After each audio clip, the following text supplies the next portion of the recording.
KDF അതായത് കേരള ചലച്ചിത്ര വികസന കോർപ്പറേഷൻ അടൂരിന്റെ പുത്രനാണോ എന്ന് ചോദിച്ചുകൊണ്ട് അടൂരിന്റെ മുഖത്ത് ചെരുപ്പടിച്ചുകൊണ്ടുള്ള KPMSന്റെ പ്രതിഷേധമാണ് ഇപ്പോഴിതാ നടന്നുകൊണ്ടിരിക്കുന്നത്. പത്മശ്രീ പുരസ്കാരം, ദാദാ സാഹേബ് ഫാൽക്കെ പുരസ്കാരം, JC ഡാനിയൽ പുരസ്കാരം, മികച്ച സംവിധായകനുള്ള ദേശീയ സംസ്ഥാന പുരസ്കാരങ്ങൾ. നമ്മൾ അല്പം മുമ്പ് കേട്ട ഇപ്പോൾ പ്രതിഷേധം നടക്കുന്ന ഈ മടുപ്പുളവാക്കുന്ന തരത്തിൽ സംസാരിച്ച മനുഷ്യന് ചലച്ചിത്ര ലോകം നൽകിയിട്ടുള്ള പുരസ്കാരങ്ങളാണ്.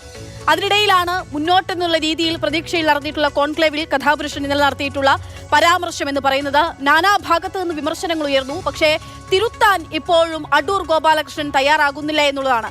തിരുത്തുന്നില്ലെന്നുള്ളത് മാത്രമല്ല, കേട്ടവരെ തിരുത്താനാണ് അടൂർ വീണ്ടും പണിപ്പെടുന്നത്. വാവിട്ട വാക്ക് ആരായാലും തിരിച്ചെടുക്കാനാകില്ല. അതിലെന്താണ് ഉദ്ദേശിച്ചതെങ്കിലും പറഞ്ഞതൊരാൾക്ക് വേദനിച്ചിട്ടുണ്ടെങ്കിൽ അത് തെറ്റാണെന്നൊരു സമൂഹം ഒരുപോലെ പറയുമ്പോൾ തിരുത്താൻ എന്തിനു മടിക്കുന്നു അടൂർ?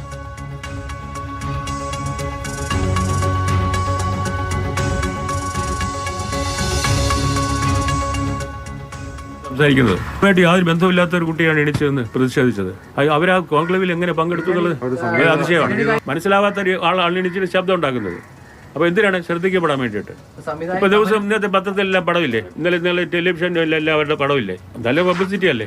മുന്നോട്ട് നടക്കാൻ ആഞ്ഞു ശ്രമിക്കുന്ന ഒരു സമൂഹത്തിനെ ഞണ്ടിന്റെ കാലിലൊതുക്കി അടിമുടി പിന്തിരിപ്പൻ അധിക്ഷേപ വാക്കുകൾ ചൊരിഞ്ഞതിന്റെ പിറ്റേ ദിനം നൽകിയ വിശദീകരണത്തിന്റെ ബാക്കിയാണിത്. ബാക്കിയെന്നല്ല, കാതൽ. സവർണ വരേണ്യ മനോഭാവത്തിന്റെ നേർചിത്രം. മന്ത്രി R. ബിന്ദു പറഞ്ഞത് കടമെടുക്കാം. വിശ്വ ചലച്ചിത്രവേദികളിൽ വിഹരിച്ചിട്ട് കാര്യമില്ല, മനുഷ്യനാകണം. എനിക്കും അദ്ദേഹത്തോട് അഭ്യർത്ഥിക്കാനുള്ളത്, ഈ ധനസഹായം കൊണ്ട് ആവിഷ്കരിക്കപ്പെട്ട സിനിമകൾ ഒന്ന് കണ്ടതിന് ശേഷം അദ്ദേഹം അഭിപ്രായം പറയണമായിരുന്നു എന്നാണ്. ഏറ്റവും മനോഹരമായിട്ടാണ് ആ സിനിമകൾ ആവിഷ്കരിക്കപ്പെട്ടിട്ടുള്ളത്. അടൂർ ഗോപാലകൃഷ്ണനുള്ള 6 പതിറ്റാണ്ടിന്റെ അധികാര മേൽക്കോയ്മയുണ്ടാകില്ല. സ്ത്രീ ആയതുകൊണ്ട് മാത്രം ഒരുപക്ഷെ പുരുഷ കേന്ദ്രീകൃത മേഖലയിൽ വളർന്നു വരാനുമായിട്ടുണ്ടാകില്ല. അപ്പൊ നമ്മളെ പഠിപ്പിക്കാനൊന്നും വരണ്ട ആരും. നമ്മൾ നമ്മുടെ ജീവിതം കൊണ്ട് ഒരുപാട് പഠിച്ചവരാ. അനുഭവങ്ങളെ കൊണ്ട് ഒരുപാട് പഠിച്ചിട്ടുണ്ട്. ആ അനുഭവങ്ങൾ അഭ്രപാളികളിലാക്കാൻ വേണ്ടിയിട്ടാണ് ശ്രമിക്കുന്നത്. അത് എന്തിനാണ് ഇങ്ങനെ തടസ്സപ്പെടുത്തുന്നത്? ചലച്ചിത്ര ലോകം ഗുരുവായി കാണുമ്പോഴും സമൂഹം അതിന്റെ ആദരവ് നൽകുമ്പോഴും ആയിരിക്കുന്ന വേദിയുടെ വലിപ്പം പോലും ആ വേദി ഉണ്ടാകാനുള്ള കാരണം പോലും മനസ്സിലാക്കാതെയായി പോയി സ്വയം പരിണിതപ്രജ്ഞനെന്ന് നടിക്കുന്നയാളുടെ പ്രതികരണം. അവരുടെ പടങ്ങൾ ഞാൻ കണ്ടിട്ടുണ്ട്.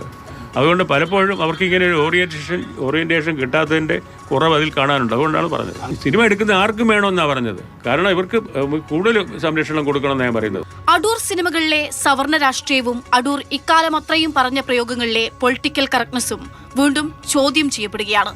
പിന്നെയും ആ ചിത്രങ്ങളോട് മുഖാമുഖമെടുത്താൽ ഒളിച്ചുവെച്ച ഫ്യൂഡൽ കാഴ്ചകൾ തകർന്നു വീഴും. ക്ലാസിക്കുകളെല്ലാം പുനർവായന നടത്തുന്ന കാലമാണിത്. ഫണ്ട് നൽകുന്ന സമയത്ത് അത് ഓൾറെഡി മുഖ്യമന്ത്രിയോട് പറഞ്ഞിട്ടുണ്ടായിരുന്നു. അത്തരം ഫണ്ടുകൾ അഴിമതി നടക്കാനുള്ള സാധ്യതയുണ്ടെന്നാണ് അദ്ദേഹത്തിന്റെ ആദ്യത്തെ സ്റ്റേറ്റ്മെന്റ് എന്ന് പറയുന്നത്. അപ്പോൾ ഈ ഒരു വിഭാഗം അഴിമതി നടത്താൻ സാധ്യതയുള്ള മനുഷ്യരാണെന്ന് നേരത്തെ മുൻകൂട്ടി അദ്ദേഹം തീരുമാനിച്ചു വെച്ചിരിക്കുകയാണ്. അത് ജാതീയമായൊരു ബോധത്തിൽ നിന്ന് തന്നെയാണ് ഉണ്ടാവുന്നത് എന്ന കാര്യത്തിൽ യാതൊരു സംശയമില്ല. ഒരു പുറമോടിയുമില്ലാതെ പറഞ്ഞുവെച്ച ദളിത് സ്ത്രീ വിരുദ്ധതയെ ന്യായീകരിക്കുന്ന ശിഷ്യരുമുണ്ട് ഗുരുവിന്. പൈസ കൊടുക്കണ്ട, സിനിമയെടുക്കാൻ സഹായങ്ങൾ നൽകണ്ട എന്നല്ല പറഞ്ഞത്. ആ പണം ചെലവഴിക്കുമ്പോൾ അത് കൊടുക്കുന്ന അല്ലെങ്കിൽ അത് സ്വീകരിക്കുന്ന വ്യക്തി അത് ശരിയായ രീതിയിൽ വിനിയോഗം ചെയ്യുന്നുണ്ടോ എന്നറിയണം. സിനിമയ്ക്ക് പരിശീലനം ആവശ്യമാണ്.